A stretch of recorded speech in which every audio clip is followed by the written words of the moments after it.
This video is for Math 1332 on Tuesday, August 8th, and we're going to be finishing up Chapter 11 with sections 11.5 and 11.6. 11.5, we're going to use the last two sections, actually, sections 11.3 and 11.4. We did combinations in section 11.3, and then we did basics of probability in section 11.4. And this kind of is where that stuff's used because now we're going to put both of them together. And question 1 says there's a group of 7 Democrats and 7 Republicans. 5 people are selected to attend a conference. So we need to somehow choose 5 of these people out of a group of 7 Democrats, 7 Republicans. So notice in part A it says, in how many ways can 5 people be selected from this group of 14? There actually is 14 people there. 7 Democrats, 7 Republicans. That's a total of 14 people. So they don't always tell you the total, although they did in part A. So if you remember in section 11.3, we were doing how many ways can you pick so many Democrats and so many Republicans in a problem. So that's going to be part of this problem here. But in part A, we're trying to choose 5 out of 14 people for part A.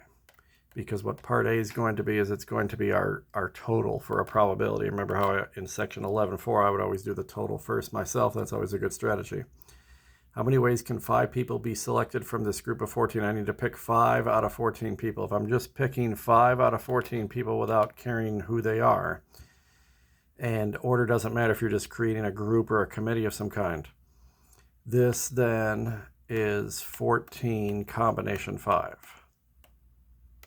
It's definitely not 14 times 5 because I'm not doing 1 of 5 and 1 of 14. I'm doing 5 out of 14. That makes it either a permutation or a combination. This is a combination because order doesn't matter. I'm just picking these 5 people to be in a group.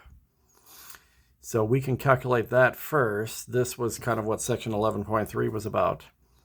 And if you're calculating that by hand, you would do 14 times 13 and keep decreasing by 1 until you have 5 numbers, since there's a 5 in the back. And that much would be a permutation, but since I have a combination, then I'm going to divide by the 5 all the way down to 1. This part A was its own problem back in section 11.3. Now it's just one of 3 parts. So 5 times 2 equals 10. I could get rid of those, and then, of course, the 1 doesn't matter. And 4 times 3 is 12. So all that's left is 14 times 13 times 11. 14 times 13 times 11. 2002.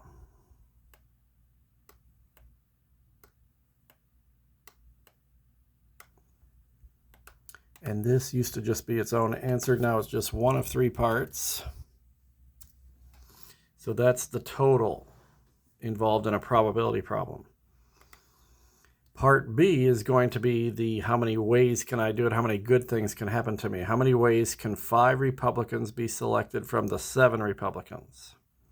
I need to choose 5 out of 7 Republicans, and we just don't care about Democrats in the moment. So I need to choose 5 of 7 Republicans.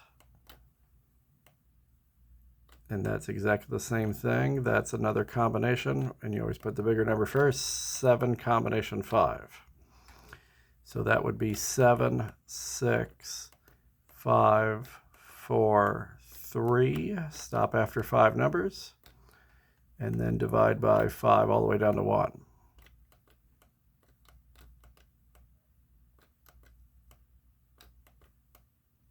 And the 5, 4, 3 in the top can cancel the 5, 4, 3 in the bottom. The 1 doesn't matter. And the 2 can go into the 6 3 times. So all that's left is 3 times 7, 21.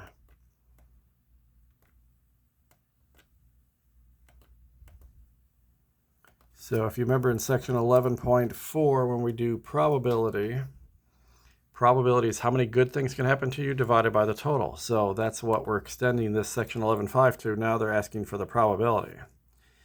Back in section 11.3, everything was how many ways can you do it. It was never about probability. And then we had to learn what probability was in 11.4.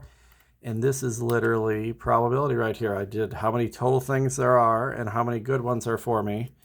So unless this fraction reduces, you're just doing the two answers divided by each other, and of course the bigger one has to be in the bottom.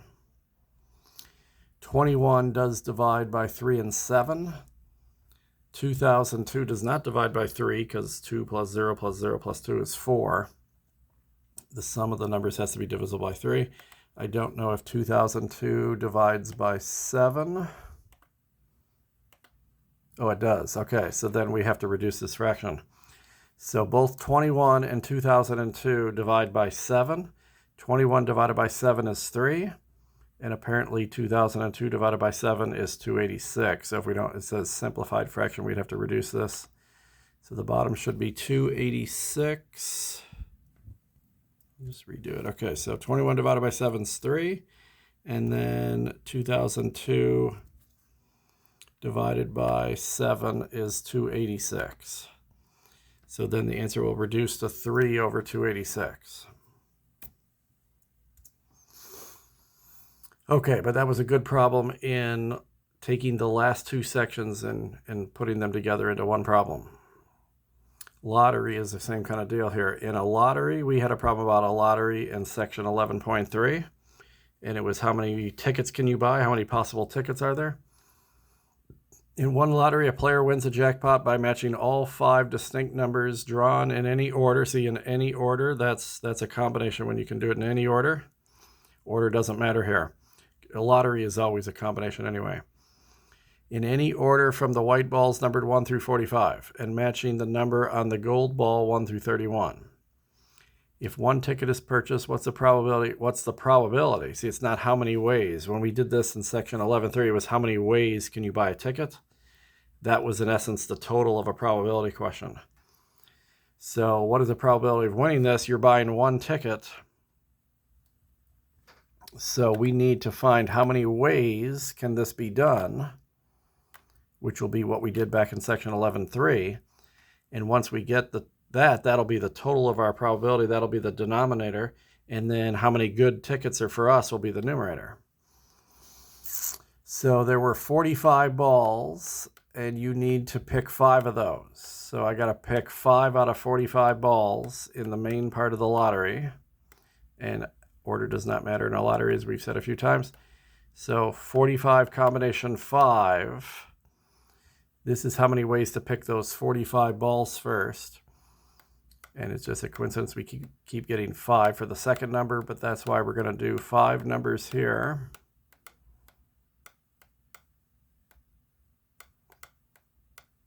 And then the bottom will be 5 all the way down to 1.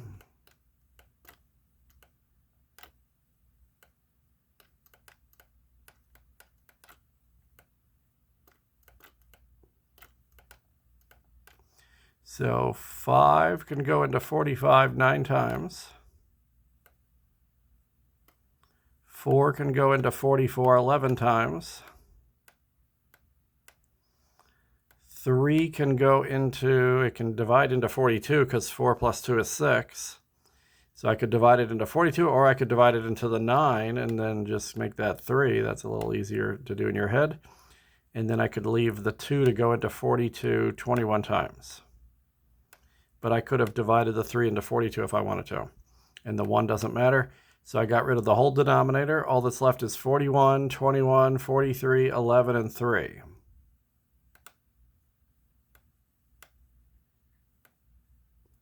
So it's 3 times 11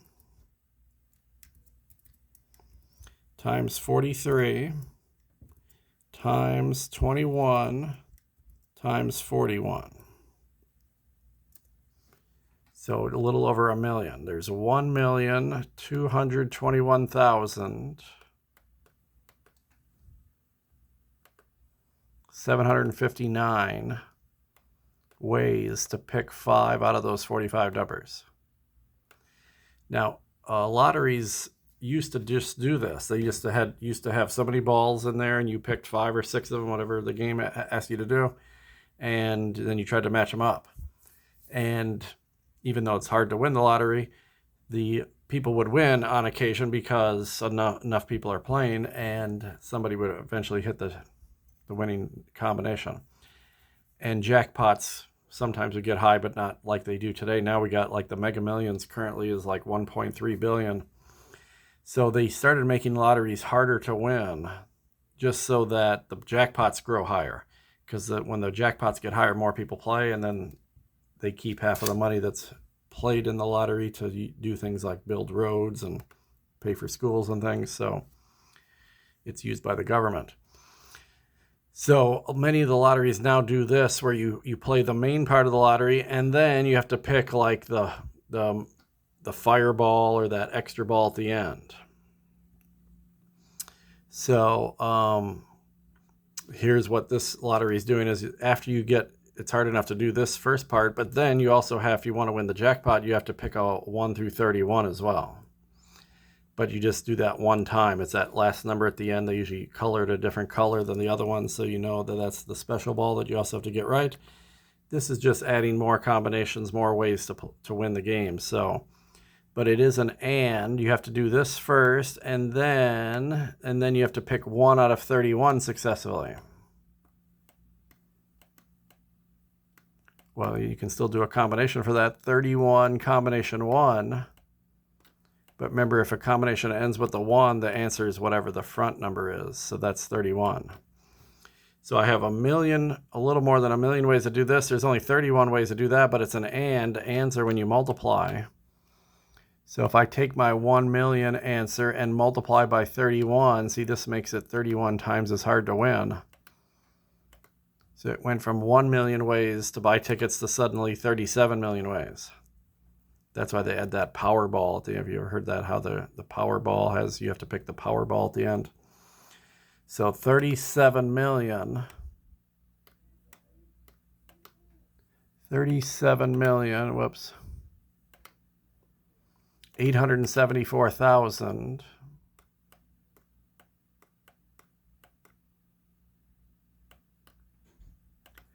529. That's how many different tickets could be purchased in this lottery. And even though this is slightly different than the problem we did in Section 11.3, the Section 11.3 didn't include this extra Powerball part. It was just the main part. But it's just one extra calculation you add onto there. So however many balls are possible in that last value, you just multiply by that, because you only have to, there's only one of those. But instead of the answer being 37 million like it was back in Section 11.3, this is now the total of a probability. So this is the denominator of a probability. And then the numerator is how many tickets I buy. That's the one good thing for me. If one ticket is purchased, then you only have one chance to win. So you have a 1 in 37 million chance of winning the lottery if you only buy one ticket. And it says type an integer or simplified fraction. So I'm just going to put 1 over. And anytime you're just doing one ticket, the numerator is always going to be 1 in a lottery situation. So we're just taking what we learned in Section 11.3 and figuring out how many total tickets are possible in a lottery. And then that's going to always be the denominator of our answer. 37,874, 529. And if you just buy one ticket, many people just buy one ticket just for the fun of it, and then they have a very low chance of winning, but occasionally somebody wins.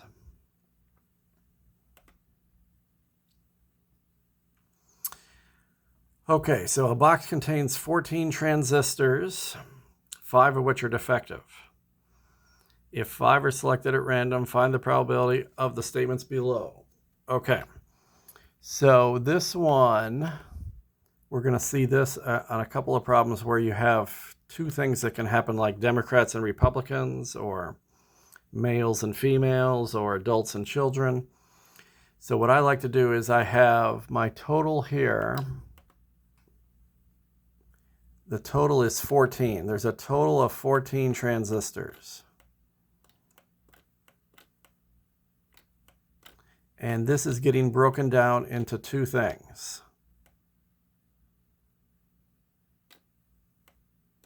the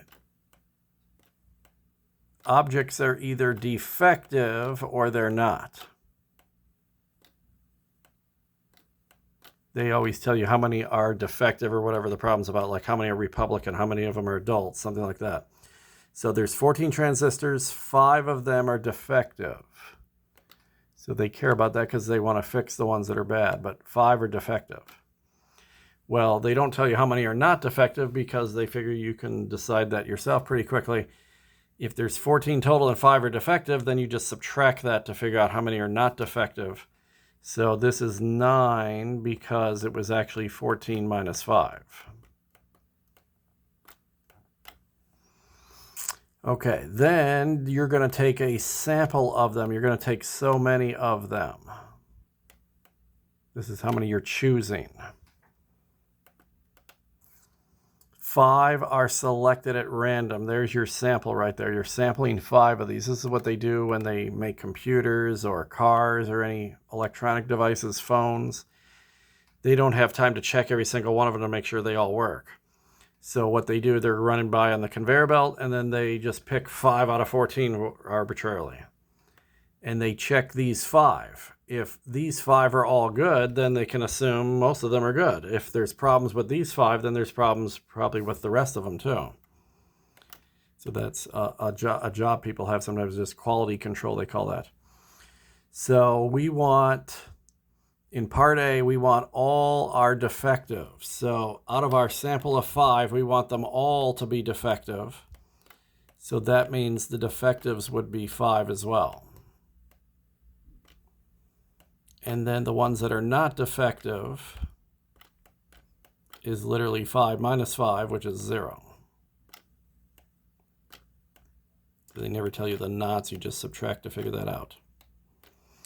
Okay, then what you're going to get is, we haven't seen this yet, I don't think, no. Okay, so what will happen on this kind of a problem is that it's kind of like that problem we had in section 11.3 about we were trying to form a committee of Democrats and Republicans. Number 1 was just about the Republicans here, but it could have been about the Republicans and the Democrats. This is going to be about the defective ones and the not defective ones. So the good news is if you look over here on the side, that's your denominator. That's your total. These tell you about the total. And these are always combinations no matter what. So I'm going to get a fraction going. And the sides, the left sides, are your denominator as a combination. And we keep getting 5 here, but that's just a coincidence. But whatever your total is and whatever your sample is, that's always the denominator one. And then you're going to get 2 combinations in the numerator. One is the defectives. Find the 2 defectives. They can be different or the same. Here they're the same. So I'm going to get a 5 combination 5 for that part. And then and I need the ones that are not defective, the 9 and the 0.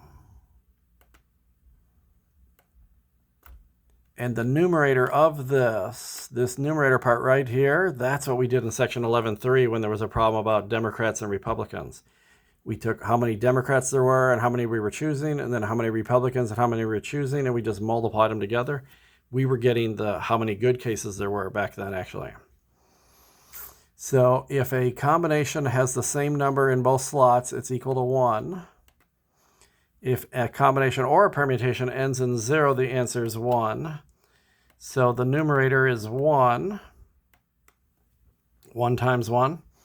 And then the bottom, I would have to figure this out. 14, 13, 12, 11, and 10.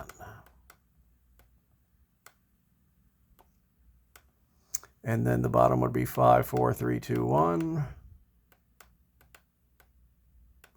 The 1 doesn't matter. I think we did this one actually already because 5 times 2 is 10. And 4 times 3, yeah, we did this one already. 14 combination 5. Yeah, here it was. If I were to remember it, I did this already. The answer to this is 2002. So that way I don't have to redo it again. This is the bottom. So there's a 1 in 2002 chance. See, back in section 11.3, the answer was not a fraction because we were saying how many ways can you do it. Now it's about probability. So then it has to be a fraction. We have to have how many good cases for us are there? 1. And how many total? 2002. And that definitely doesn't reduce if the top's a 1. Type a fraction, and it says simplify your answer if it can be simplified. So then part B, you just start over again, and really I don't have to start completely over again. I'm going to go back to my chart because most of it's going to be the same.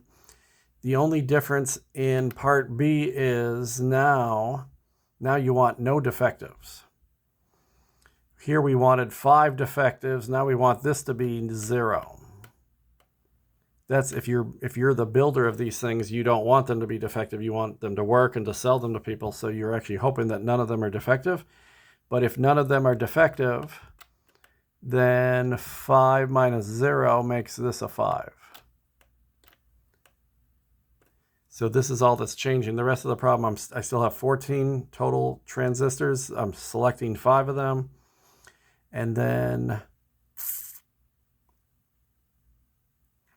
there are 5 defectives in the whole lot, and 9 of them are not defective. None of this is changing. Because it's a part B, the top part's all the same. It's all about what's happening to me in the sample.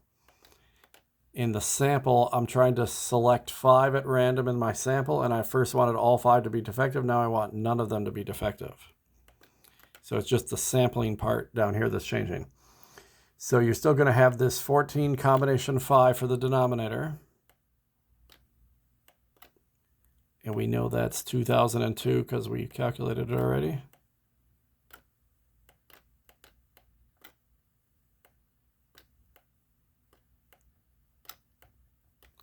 And then we go from the defectives, 5 combination 0 times, and then the not defectives are 9 combination 5.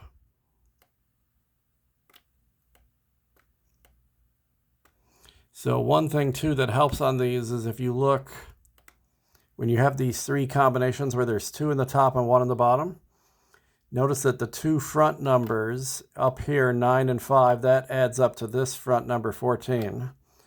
And the numbers in the back, 5 plus 0, add up to 5 as well. That will always be true on these.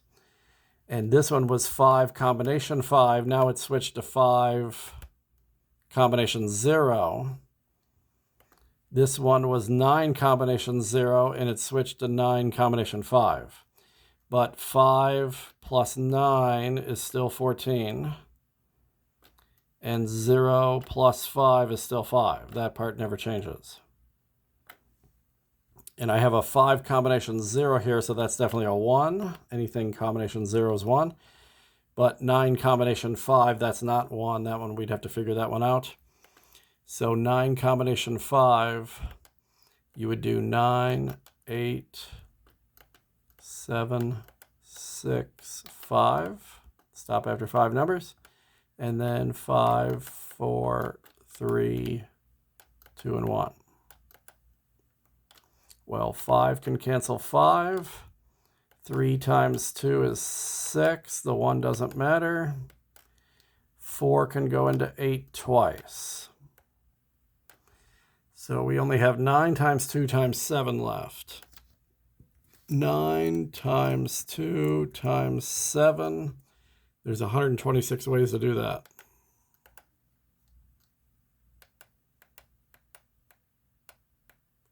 And then times 1. So 9 combination 5 is 126. Times this 1 right here is 126. And then the only question is, does this reduce? Well, both 6 and 2 divide by 2, so it definitely divides by 2.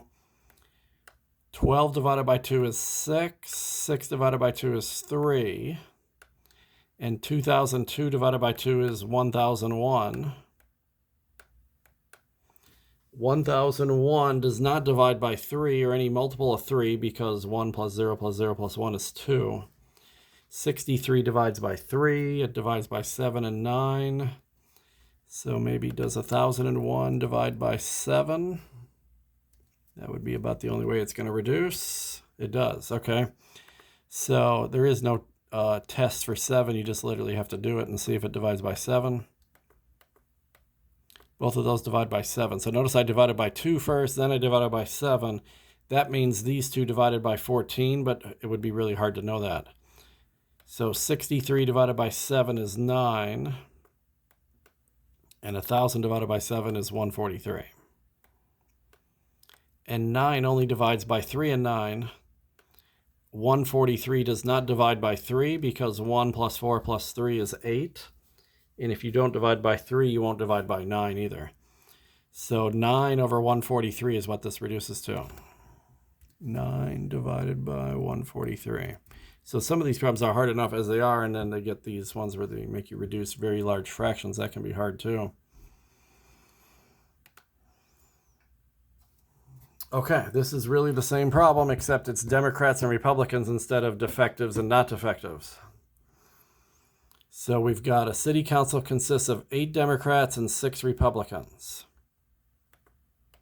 What that really is this right here.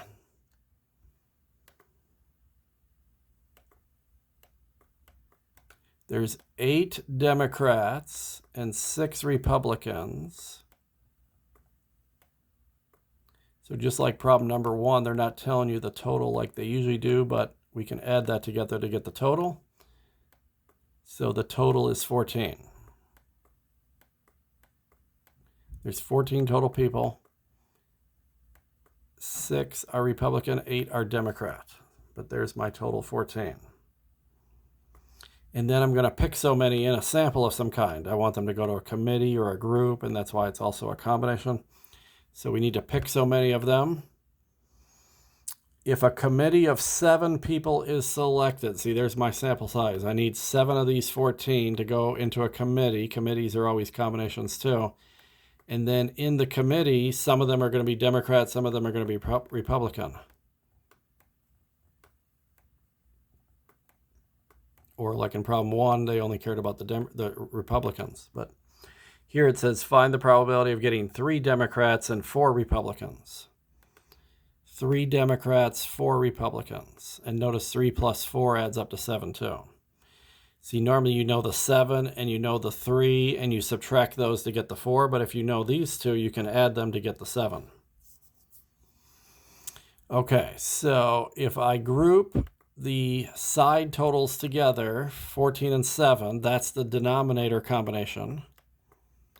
14 combination 7 is the denominator. And then I got to do the Democrats together, the 8 and the 3, that's a combination. 8 combination 3 if I just look at the Democrats only. And it's always times right here. And then look at the Republicans, 6 and 4.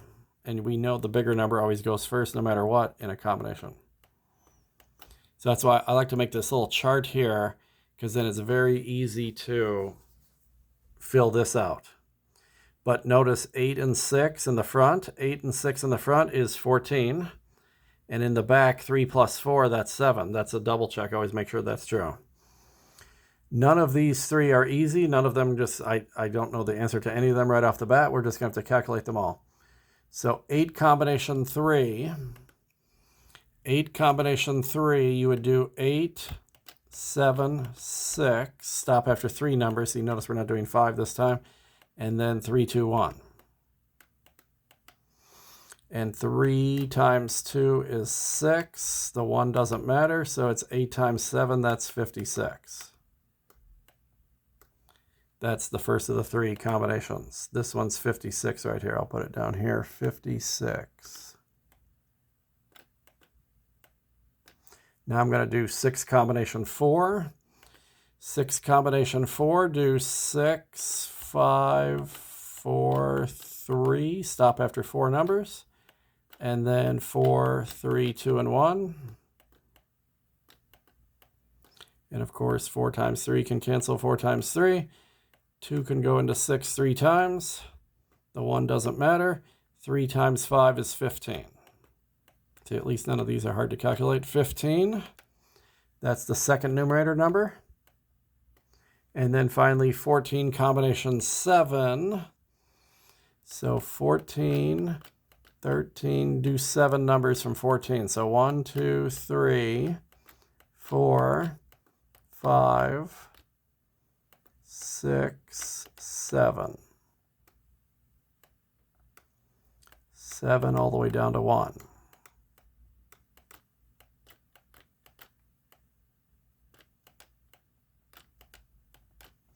Okay, 7 can go into 14 twice.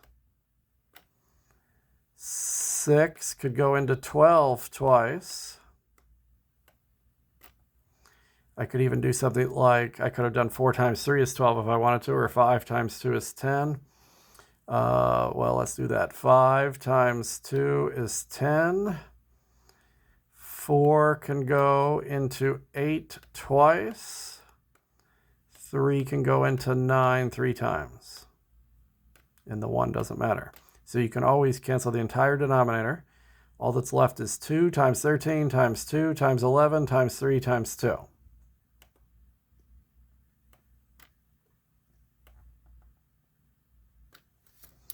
2 times 13 times 2 times 11 times 3 times 2.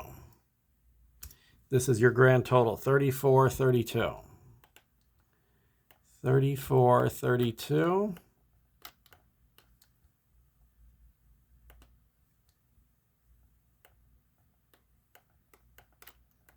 So 56 times 15 better be less than 34, 32, because in probability the denominator has to be bigger. 56 times 15, yeah, 840. So now it gets a little challenging in reducing this. 840 over 34, 32, definitely they divide by 2 because they're both even numbers. So 840 divided by 2 is 420.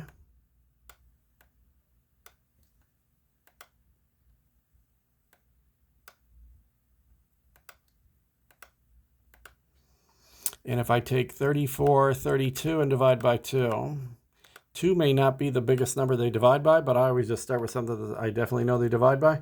1716.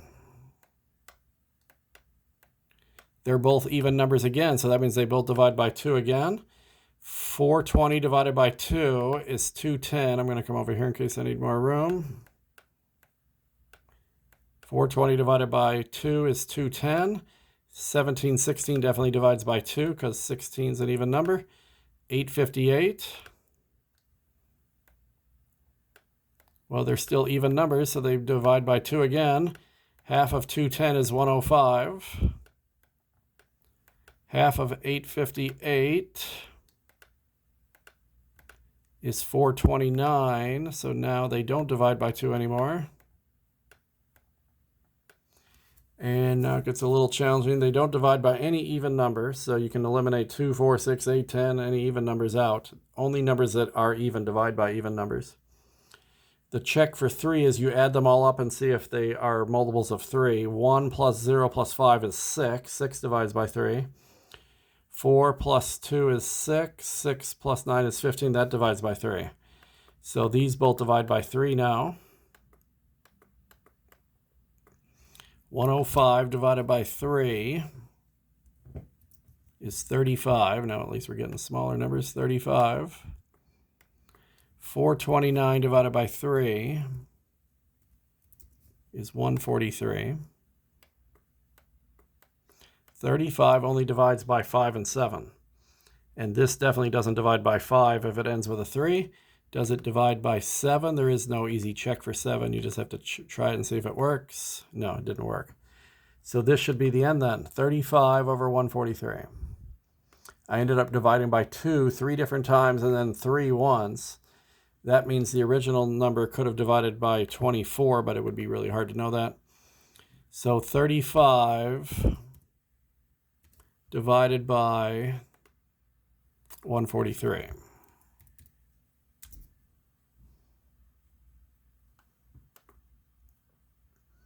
And the last one here, this is just to show you that it doesn't have to be a combination. There could have been permutations if ordered mattered. Or this is back to my Olive Garden example. So now we got to choose one of each of these categories. And there's an equal number of apartments available for all the combinations. So an apartment offers 4 different options. I need to choose one of these. How many bedrooms do you want? You can't have a 1-bedroom and a 3-bedroom apartment at the same time. It either has 1 or it has 2 or it has 3 bedrooms. It only can have 1, 2, or 3 bathrooms. It can be on the 1st floor, the 2nd floor, or the 3rd floor. And it can have a certain kind of view. So you can't have more than one of these. So this is a case where I need to choose one of these, and one of these, and one of these, and one of these. So we did that back all the way in section 11.1. I need to choose one of the 3 bedrooms, one of 3 bedrooms, and one of the 3 bathroom options, and one of the 3 floor options, and one of the 4 view options. So this is just like my Olive Garden example, except they're all 3s almost. But this is where I'm doing one of these, one of these, one of these. I'm not doing like 3 out of 4. This is not a permutation or combination. This is the fundamental counting principle, the junior high type, where you just do 3 times 3 times 3 times 4. This gets you your total. It's a lot easier to do than the combinations even. 3 times 3 times 3 times 4. There's 108 possible apartments you can pick from. That's your total. Well, how many apartments are you going to live in? You only live in 1. So this is kind of like the lottery. If there's only 1 apartment left, what's the probability? It's not how many apartments, how many ways can you do it. That's what we did in section 11.1. This is what's the probability. So we're taking our section 11.1 knowledge, that's the denominator, and we're just turning it into a probability by doing 1 over. Since I'm only getting 1 apartment, now if, say I have like a bunch of friends that want to move there with me, and maybe there's 5 of us, we're all going to get our own apartments, then a numerator wouldn't be quite as easy. But these are basic ones, so they're going to keep that simple. And 1, you're only picking 1 apartment, just like in the lottery, you're just buying that, a lottery problem, you were just buying 1 ticket. So it's 1 over that total then. Type in integer or simplified fraction.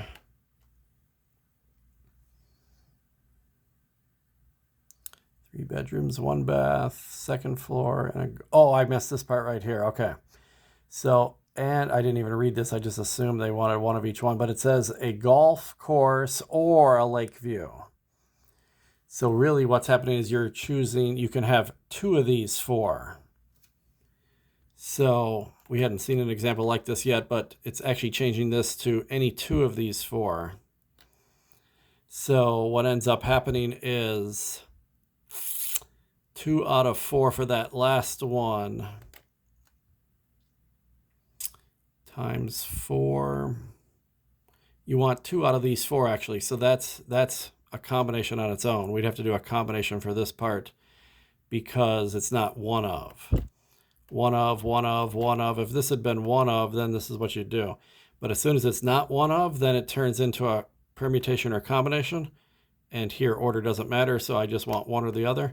So I'd have to do 4 combination 2 for this last decision, which would be 4 times 3, stop after 2 numbers, and then 2 times 1 on the bottom. And 2 can go into 4 twice. 2 times 3 is 6. So I have 6 ways to make this decision right here. So this is really a good problem where they're combining a bunch of stuff we learned. We had the fundamental counting principle going on from section 11.1. Then they threw a combination in at the very end here, and then it's probability. So then you have to put 1 over. So this 4 here should have been a 6. 3 times 3 times 3 times 6. So it's actually 162 rather than 108. And luckily with the 1 over, it's definitely not going to reduce no matter what the denominator turns out to be. 1 over 162. Can occur golf course or a lake view. That's 2 of the 4. Okay, let's see if I'm doing something wrong here. So the first 3 are easy, and then how are they doing the last one? 3. Oh, they're just number of possible views is 3. Okay.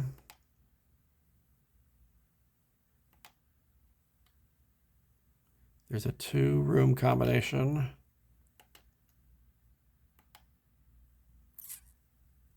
One or the other.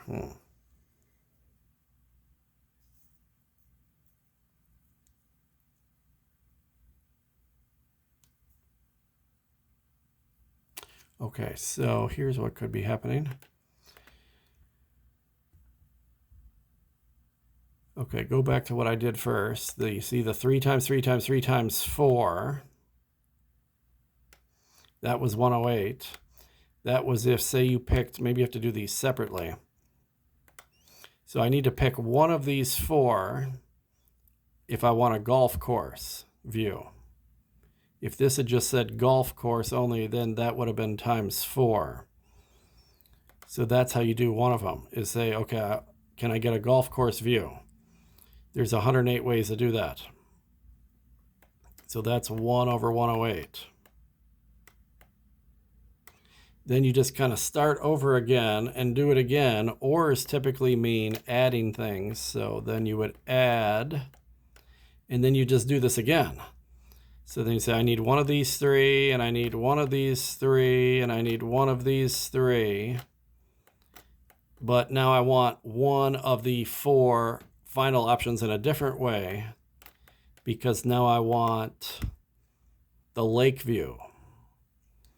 So you just do the problem like it only says golf course, like I did first. At first, that's what I thought they wanted, was just one option at the end. But if there's an or second option, then you do it another time, but that 4 is still a 4 because there's 4 options on that last choice. So that gets you another 1 out of 108.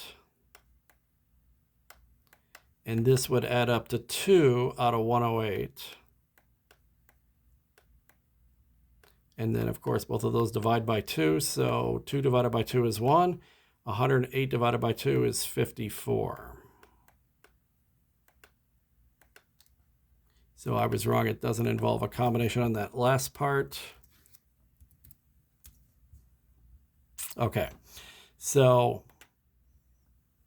this is kind of a special case. We haven't seen this before, where you have 2 options at the end. You're trying to choose 2 of these 4, but you just have to do them separately.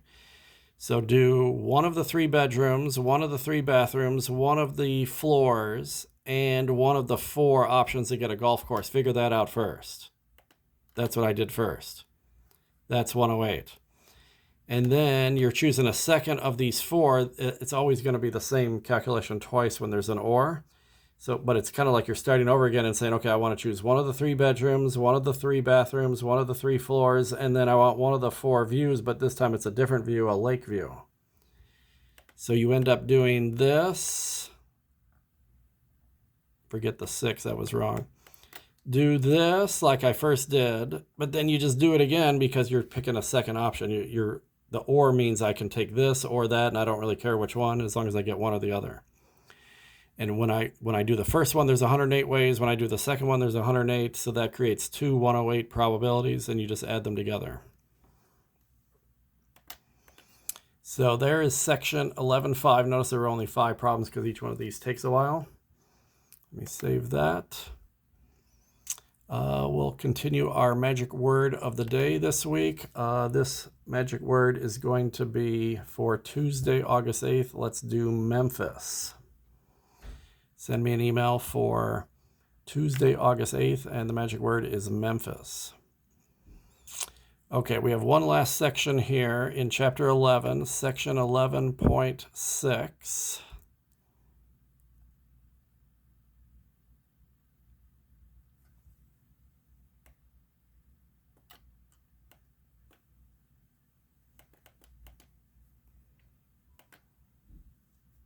Okay, I know what this is about. Okay. Probability is more common, but we all hear things in everyday life. People say, what are the odds of that happening? So most of this section is how do you convert from probability to odds or vice versa. But they're going to start off with probability just to review this a little bit. Some of this here is going to be similar to section 11.4 here at the beginning. So I have different ages of people of going to movies, and then they just recorded how many people went to these movies in each age group. So we want to select one moviegoer, is randomly selected. Find the probability that the moviegoer is not 65 to 74 years old. Not one of these 650 people. Now, in the paragraph, it tells me there's a random sample of 3910. That's definitely the denominator then. That's the grand total. Whoops. In the denominator. Unless it reduces. Okay, but if they don't tell you that in the paragraph, then what you do is you add all these numbers up. But then I need how many good cases are there. The good cases are all the ages except for the 65 to 74-year-olds. We just exclude them and add up the other three. So there are 1380 of the first age group. There's 1120 of the second age group, and there's 760 of the third one. So my good cases are 3260. And then unfortunately, this is definitely going to reduce because they both have a 0 on the end. Now, one nice thing is if they both divide by 10, you can just take a 0 off each one. Numbers that end with a 0 divide by 10. So I can delete that 10. Okay. So does 326 and 391 reduce? One way is since you get multiple checks here, I could just try and see if that takes that. Yeah, okay. I had a feeling that didn't reduce anymore because 391 is kind of a weird number. So it turns out on these problems here, what this is like section 11.4, except it's coming from a sample. But the way you calculate probability doesn't depend on, is it a sample or is it like in theory? Like if I flip a coin, in theory, there's a 1 out of 2 chance of a heads.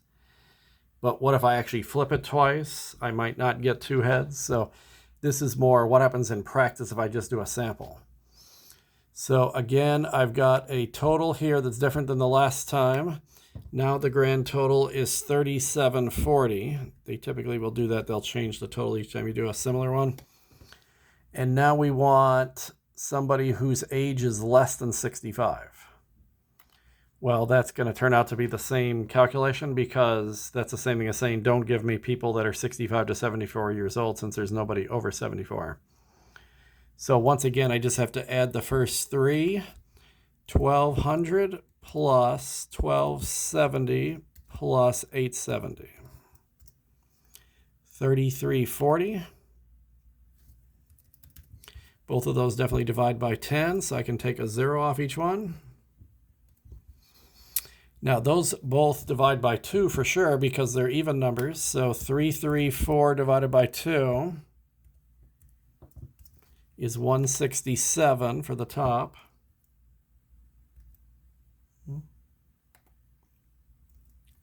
$167. 374 divided by 2.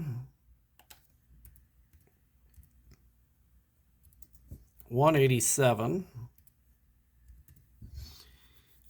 Neither one of those divide by 3, so the only possible number they could divide by is 7.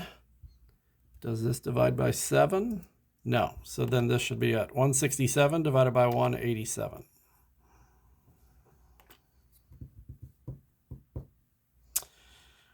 Okay, so we got mathematical faculty at a college has 8 full professors, 10 associate professors, 9 assistant professors, and 11 teaching assistants. If one faculty member is selected randomly, find the probability of choosing a full professor or a TA. Okay, this is find the probability, so it's just good over total. There are 8 plus 10 plus 9 plus 11 total people here. So the one thing is they're not telling me the total this time. But if I add up all the different categories, 8 plus 10 plus 9 plus 11, that's the total number of people involved. There's 38 faculty member of some kind. Now, you're either a full professor or an associate professor or an assistant professor or a teaching assistant. You can't be two of these at the same time. So that's why you can just add all the numbers up, and that's your grand total 38 unless it reduces. Find the probability that you get a full professor or a TA. You can't be both of those at the same time. So we can just add that up. There's 8 full professors and there's 11 TAs. That's 19 good cases. So this is really back to section 11.4 of just doing good over total. I counted how many total there are. I counted how many good cases for me. And the ors you're just adding to is another thing. So full professor or a TA, you add those two together. Now 19 over 38, that's literally 1/2 because 38 divided by 2 is 19. So then we should reduce that to 1/2.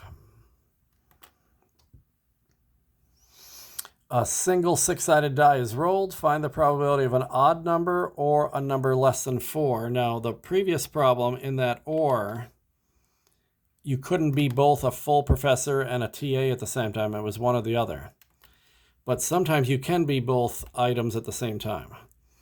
So we want, what did it say, even or odd number? We want an odd number or a number less than 4. Odd numbers on a die are 1, 3, and 5. We're just rolling one die that has 6 sides, 1, 3, and 5. Or we want to get a number less than 4, which is 1, 2, 3. Each one of these has a probability of 3 out of 6 because there's 3 good cases out of 6 total. So you might think the answer is 6 out of 6 because 3 out of 6 plus 3 out of 6 is 6 out of 6. But the answer would only be 6 out of 6 if you couldn't be both of these at the same time. But there are some numbers that are in both of these. I could get a 1 or I could get a 3. So those two numbers are being double counted. Whenever you're doing an or, you're always going to add on an or. And if you can't be both, then you just add. That's what we did on the previous problem. I just added the professors and the TAs. You couldn't be both of those. But if you can be both, then you have to subtract all the cases that can be both. There's 2 cases out of 6 that I can be both of. So instead of getting 6 out of 6, we get 4 out of 6. And 4 out of 6 reduces to 2/3 because you divide both of those by 2. And ors, that's the only thing about ors is you always got to worry about, can I be both at the same time or not? If you can, then you're going to need to subtract something. If you can't, then there's nothing to subtract. Okay, so we got 13 male professors, 9 female professors, 14 male teaching assistants, and 8 female teaching assistants. Find the probability somebody's a professor or a male. Well, you can certainly be both of those. So there are male professors. So this gets more complicated in an or when you can be both. So here's maybe a good way to do this problem. I'm going to have 13 males and 9 females. I'm going to make a little chart here. Males and females. There's 13 males and 9 females. That's 22 total. This is one of these chart problems where I have to make the chart myself because we've seen some chart problems where they already did all the info for you and they even did the totals for you. There's 14 male teaching assistants. Okay, so there's teaching assistants and there's professors. Oh, wait, I might have messed this up. That wasn't the males and the females. Okay, so let me start again. So we have this category, male and female, and then we have professors versus TAs, teaching assistants. So this is a 2x2 chart. 13, I thought this said 13 males, but it says 13 male professors. So that's actually right here. 13 male professors. This is what you're both a male and you're both a professor. There's 13 male professors. There's 9 female professors. That means there's 22 total professors. There's 14 male teaching assistants. 14 male teaching assistants. That's this one here. And there's 8 female teaching assistants. So that, by coincidence, is also 22. So if you add 22 plus 22, 44, this is the grand total. This is the denominator of any question they're going to ask me. And then I can also do this. 13 plus 14, 27 males. 9 plus 8 is 17 females. Notice that 27 plus 17 is also 44. So they want me to do a male or a professor. Professor or male. I'm going to circle those. Professor or male. Professor or male. Anytime it's an or, professor is 22 out of 44. These are like the chart problems we did back in section 11.4. That's professor. Ors you definitely add. And then males are 27 out of 44. You're always going to do this if it's an or problem.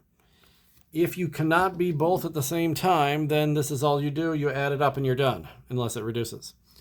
But this, you can be both at the same time. There are 13 male professors.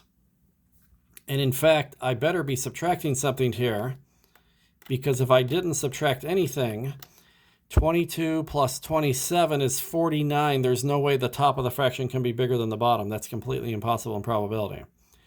And the reason why you need to subtract something is this 13 right here. This is the probability of being both a professor and a male. Those people are getting double counted if you don't subtract this.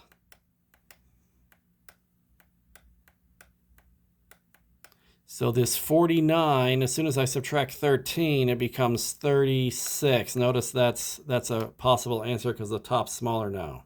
It would have been an impossible answer if I didn't subtract. But why is this subtracted here? Where did this 22 come from?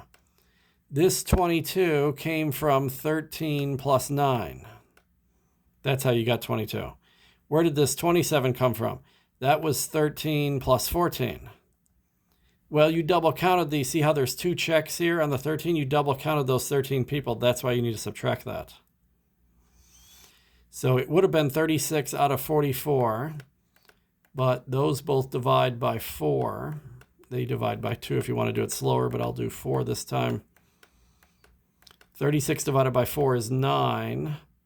And 44 divided by 4 is 11. So this should be 9 out of 11.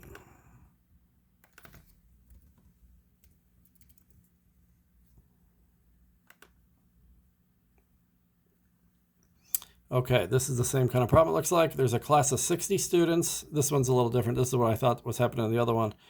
This is different only in the setup of the chart. So there's a class of 60 students. That's actually the grand total. The previous problem didn't tell me the 44. Now they're telling you that. There's a class of 60 students. That's this right here. The grand total is 60.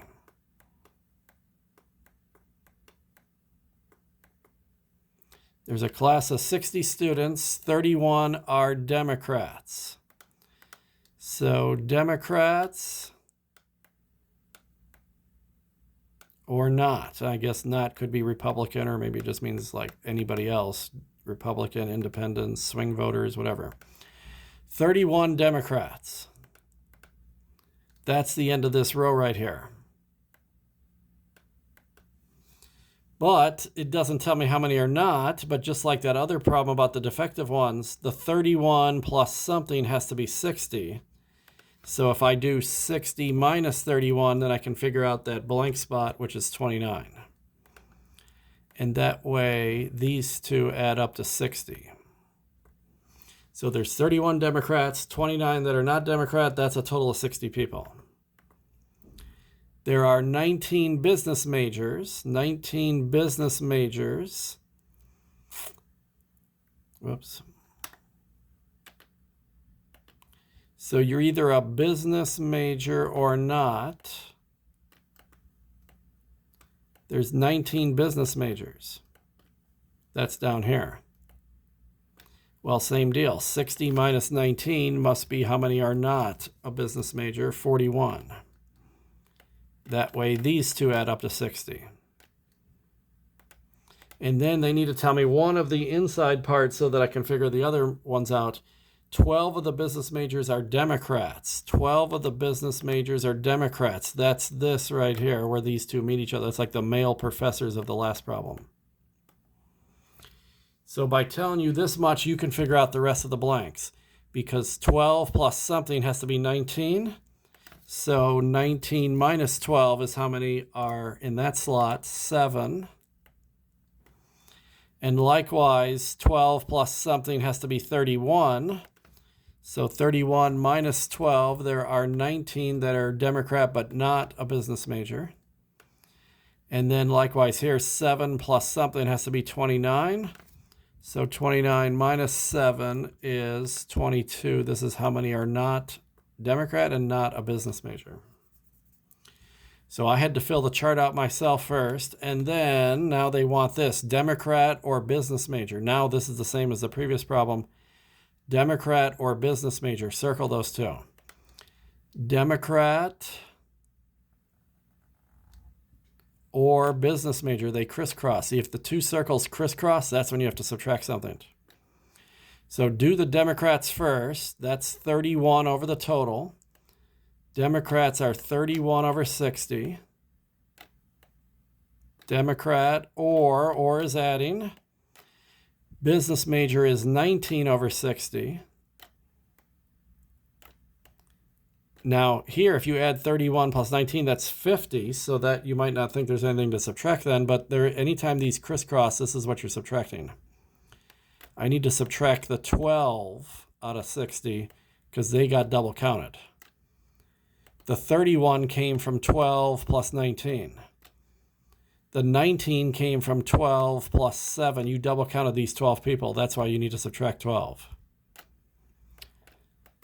So instead of getting 50 over 60, you have to subtract 12. 50 minus 12 is 38.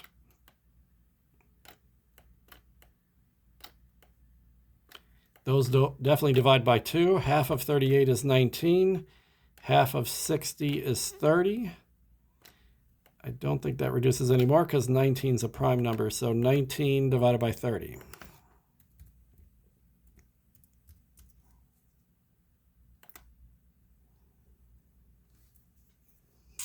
Okay, this was like section 11.4 right here where they did the chart for me and see how they got all the totals here too. Table shows educational attainment. Okay, 25 and over expressed in millions. Find the probability that a randomly selected person aged 25 and over has not completed 4 years or more of college. Okay, so this is just find the probability of one thing.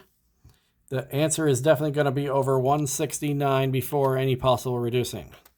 So I always like to do that. Get the grand total in the denominator, then you don't have to worry about it anymore.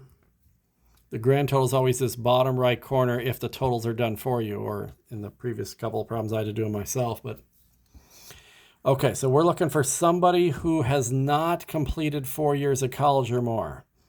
That's right here, 4 more years of college. So we don't want these 39 people. We want these 47 plus the 58 plus the 25. This is like that movie problem with the age 65-year-olds. So I don't want the 65-year-olds. I want all the other ones. I want the 25 people that have less than 4 years of high school. Plus I want the 58 who only finished high school. Plus I want the 47 that started college but never finished. I want everybody but the ones that finished 4 years of college. So that's 130 out of 169. They definitely don't divide by even numbers because 169 doesn't. 169 doesn't divide by 3 or 9. So then this should be it unless they divide by 7. Okay, well, I guess it does reduce then. Oh, I know, 13. Yeah, you probably wouldn't have thought of that. So 130 divides by 13 because it has a 13 in it. It turns out 169 divides by 13 too. Maybe you didn't know that.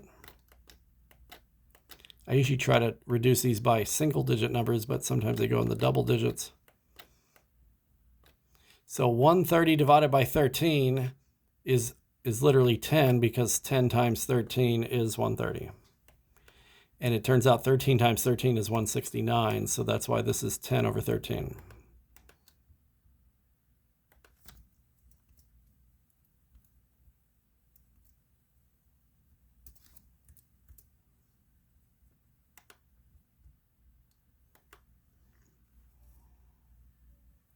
Okay, same kind of question. Now we want somebody who's completed 4 years of high school only, which is this one right here, or is male. So that's where you get a possible subtraction going on. The denominator has to be 157, right there in the corner. So 4 years of high school only is right here. That's these 52 people. And then, or a male, there's 78 of those, but then there's these 27 right here that's both. If I circle the males and circle the 4 years of high school, they're crisscrossing right at this 27. So you're normally going to add the 52 and the 78. 52 plus 78 would have been added no matter what. But then you got to subtract if they crisscross the spot where they crisscross at this 27 right here. 103 out of 157, and it's hard to tell if that reduces. 103 doesn't divide by any even number or by any multiple of 3, like 3, 6, 9. So could it divide by 7 is the only question really, or a double-digit number maybe? So unless it divides by a double-digit number, then this is it. Okay.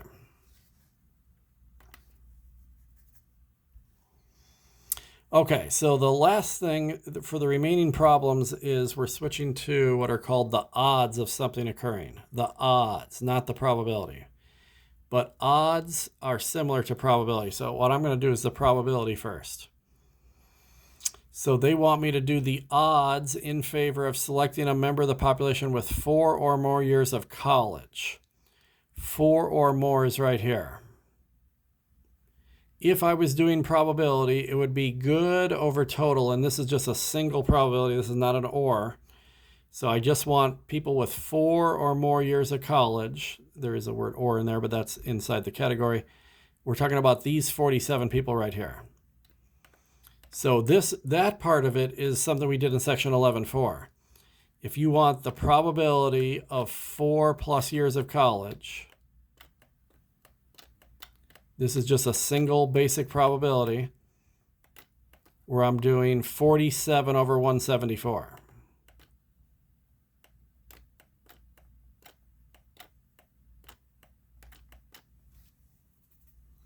This is good over total. That's how probability works, good over total. Here's how odds work. You can get odds from probability or vice versa. Odds, you have odds in favor,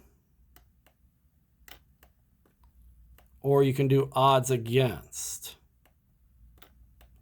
It just depends if something happens commonly or not. If you're talking about the lottery, the odds are against you of winning. But if you're talking about drawing like red marbles out of a bag that has a lot of red ones in it, then you might be caring about the favor, the ones that are good. So all you do for odds is it's good compared to bad if you're doing favor, or it's bad compared to good if you're doing against. And if you have probability, you already know the good. The good is 47. So that would be right here if I want odds in favor. The only thing I don't know is the bad, but good plus bad is total. Good plus bad always equals the total. So if you know the good is 47, and if you know the total is 174, you can subtract those to figure out the bad.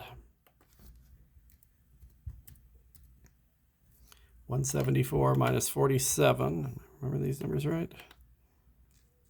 174, 47. Yeah, it seemed weird they had 4s and 7s like that, but okay.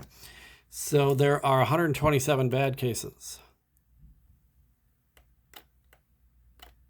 And then the only question is, do we need to reduce this or not? It does say simplify, but let's try it unsimplified first. 47, 127. Okay. That's the only difference. You don't use total. You need to know the total to figure out the bad, but then you don't put the total in the answer. The odds in most reduced form of selecting somebody with... Okay, that's weird. Same question. Oh, against. See how I almost missed that. See, this one says in favor. This one says against. That's easy now because against, you just reverse it. And you put the bad first and the good second. So that's always easy if you've already done one of them. Okay, a single die is rolled. Find the odds in favor of rolling a number greater than 2. Okay, so this is easier. A single die comes up 1, 2, 3, 4, 5, or 6. 1, 2, 3, 4, 5, or 6. A single die. So let's do the probability first. That's what you're more used to. What's the probability of a number greater than 2 on a single die? Well, greater than 2 does not include 2, so that's 3, 4, 5, or 6. So the probability of a greater than 2 is 4 out of 6, which we could reduce to 2 out of 3. Always reduce, too, because they're going to want you to reduce the odds probably. But think of this as good over total. And now figure out the bad. Good plus bad is total. I know there's 2 good ones. I know there's 3 total. So how many bad must there be? There must be 1 bad because 3 minus 2 is 1. So you just have to figure out the bad from the probability because probability doesn't have bad in it. It has good in total. So now if you want odds in favor are always good compared to total. They usually write it this way, like it doesn't look like a fraction. It can be written as a fraction, but it's usually written as like a ratio, like good compared to bad. Good to bad. They sometimes put the word TO there or just a colon. So I know there's 2 good ones because that was my answer in probability. And I had to figure out there was 1 bad one. So I have 2 to 1 odds in favor of having this occur. 2 to 1, simplify your answers. So 2 colon 1, 2 to 1, 2 to 1 odds. It was 2 out of 3 probability, but it's 2 compared to 1 odds. That's the only difference. Odds are compared to the bad, not compared to the total. That's the only difference. And you can do odds in favor or odds against. This one wants odds against. Rolling a number greater than 1. Same kind of problem, but we're doing greater than 1 and we want odds against. So now, greater than 1, there's 5 of those. So the probability of greater than 1 on a die, the probability answer would have been 5 out of 6. That's what we're more used to doing. We're used to doing probability where we do good over total. So now figure out how many bad ones there are. Good plus bad are total. Or as a shortcut, the bad is always the total minus the good. If you do total minus good, that's always bad. So there's 6 total, there's 5 good ones, there must be 1 bad one. If they wanted odds in favor, like the previous problem, then I would do good compared to bad. But this one wants odds against, so then I just do bad compared to good. That's the only difference. There's 1 bad one, and there's 5 good ones. Notice the 6 is not in there. You never put the total in odds. So it's 1 compared to 5, and that definitely doesn't reduce because 1 over anything doesn't reduce.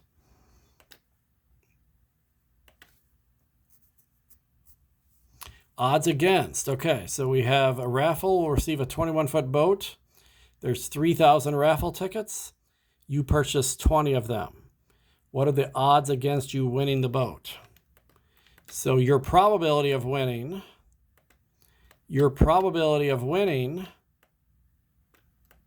is you bought 20 tickets out of 3,000. You have 20 good ways to win, and there's 3,000 total. That's real basic probability right there, good over total. I need to figure out how many bad ones there are. Bad is total minus good. So 3,000 minus 20. There's 2980 bad things that can happen to me in this lottery, this raffle. They want the odds against. They usually do odds against when you have a very low chance of winning. If you ever like bet sports betting where they do like the odds of the Super Bowl, it's always odds against because most teams lose. There's only one team out of 32 that can win. So most teams don't have much of a chance. So odds against, you just put the bad first and the good second. If they do ask for odds in favor, which they do sometimes, you just put the good first. So I figured out there were 2980 bad things that can happen to me in this raffle. And there's 20 good things that can happen to me where I win the boat. And those divide by 10 because they have zeros at the end. You can knock off the 0. And then both of those divide by 2. 2 divided by 2 is 1. So what's 298 divided by 2? 149. They usually reduce odds too, so we need to reduce it like as if it's a fraction. So there's a 149 to 1 odds against winning this boat. 149 to 1. So what that really means is if you did this 150 times, if this drawing was held 150 different times, just in theory, then 149 times you would not win the boat, 1 time you would win. They usually do this for the Super Bowl odds too. They'll say like the Houston Texans, the odds against winning the Super Bowl might be 149 to 1. Actually, it's probably like 1,000 to 1 for the Texans. But that means if you played the season 1,000 times, then they would lose 999 times and they would only win 1 time. They usually like to do the odds against so that it's compared to 1. Now, the other thing you can do is you can go back and forth between these. I think these last 3 problems, we're just going to go back and forth. So they can give you odds in favor, they can give you odds against, or they can give you probability, and they can ask for any of the other 2. This one's giving me odds in favor. The odds of 5 to 4 in favor, what's the probability? We're just converting. There's no calculate anything here. So if I'm told that the odds in favor, if the odds in favor are 4 to 5, that's what they told me. 4 to 5 odds in favor. What's the probability? So you just have to know these definitions. Odds in favor is good compared to bad, unlike odds against where bad is first. This is good compared to bad. Well, good plus bad is total. Always. So 4 plus 5, the one thing I don't know here is I don't know the total right off the bat because odds never work with totals. But probability needs a total. Probability of this event is supposed to be the good over the total, not good over the bad. I didn't know the total right away. I knew the good was 4. It's right here. I could have put the numerator right away without figuring out the total, but now I know the total is 9. So 4 out of 9 would be the probability because that's good over total. So odds and probability are related to each other. It's just a slightly different way to express them. Do you want to compare things to the total or do you want to compare things not to the total? That's really what it's about. So if the odds in favor are 70 to 198, age 70, sorry, are 198 to 271, find the probability. So this is the exact same problem. They just have larger numbers. They're giving me odds in favor. The odds in favor, you got to be careful. Is it in favor or is it odds against? This is odds in favor are 198 to 271. 198 to 271. That's the good compared to the bad. They want me to convert this to the equivalent probability of the event. Well, probability is good over total. Those are the 2 answers I need. I already know the good's 198, so that's definitely here. The one thing I don't know is the total, but as always, good plus bad equals total. So once you know the odds or the probability, you can always convert to the other because you just have to figure out the one of the three things you don't know. I know the good is 198. I know the bad is 271. 198 plus 271 has to give me a total of 469. That's the denominator. Now, this will be hard to reduce, but at least with an 8 and a 9, they're definitely not going to divide by any even number. You can eliminate 2, 4, 6, 8, 10, and double-digit numbers are hard, but they don't divide by 3 because 4 plus 6 plus 9 is 19. And if you eliminate 3, then you also eliminate 6 and 9. Anything that divides by 6 and 9 also has to divide by 3. So really, it's going to come down to 7 unless it's a double-digit number. So try one of them divided by 7. No. So unless this is a double-digit number, which would be really hard to know, it must be 198 over 469.